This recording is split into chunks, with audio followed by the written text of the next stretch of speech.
So as you seen in the last video, we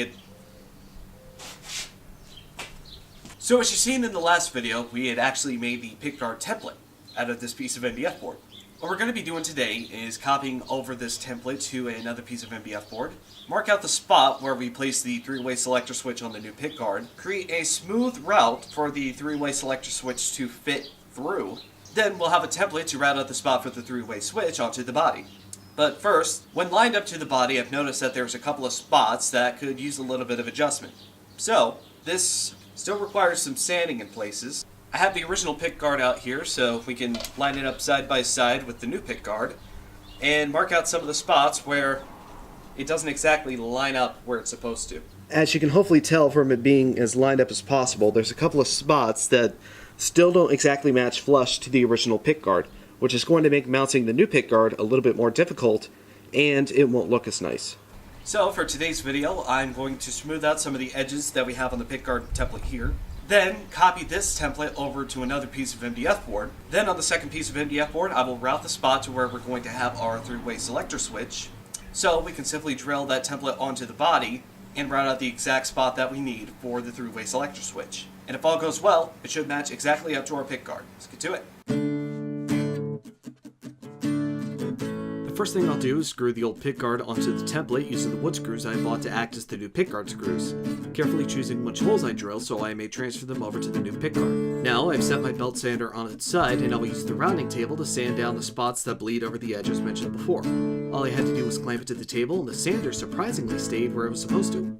I should have figured that it would have left a giant sandy gash on the table, but the router couldn't mount to it anyhow, so no biggie. And then there was a lot of sanding and scraping to get the edges smooth. When that was done, I traced the template onto the second piece of MDF. Then it was time to break out the jigsaw. I took it into consideration that cutting curves wasn't exactly its forte, so I adopted a method I should have been using a long time ago, where you cut straight lines through the wood, then as you go across from another angle, you take off pieces to make your job that much easier. Lacking double-sided tape at the time, I just drilled them together with the large holes from the first piece.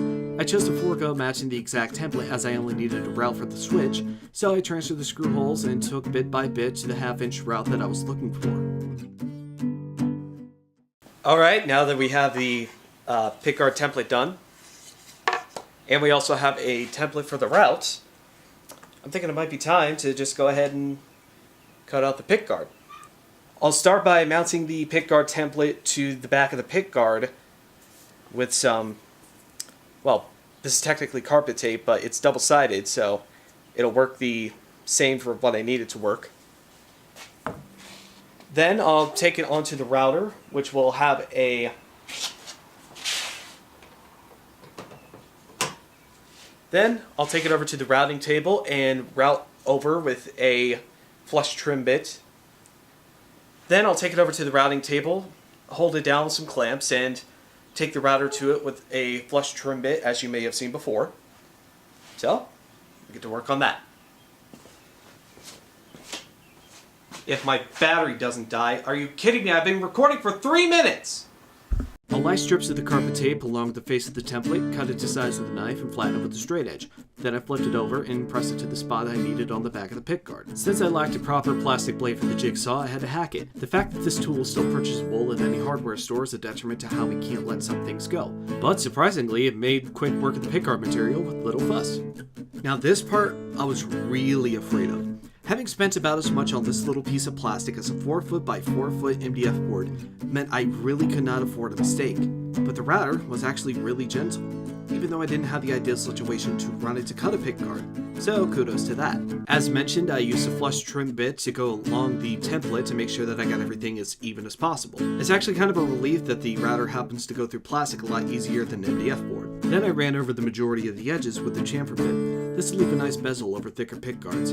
I was juggling the decision at first, but I think the choice to go for it was well worth it. You can see in the video that the thickness of the Pickguard was just calling for a beveled edge. And then I transferred the mounting holes directly onto the Pickguard.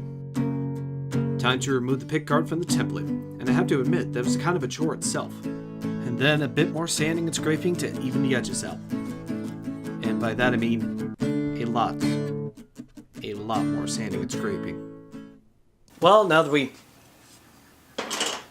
we now have our Pickguard close to being finished. The only big things left to do is to actually mount it to the body itself. Drill out the holes for the neck pocket and both pickup cavities. Drill the holes for the pickguard itself to mount up to the body.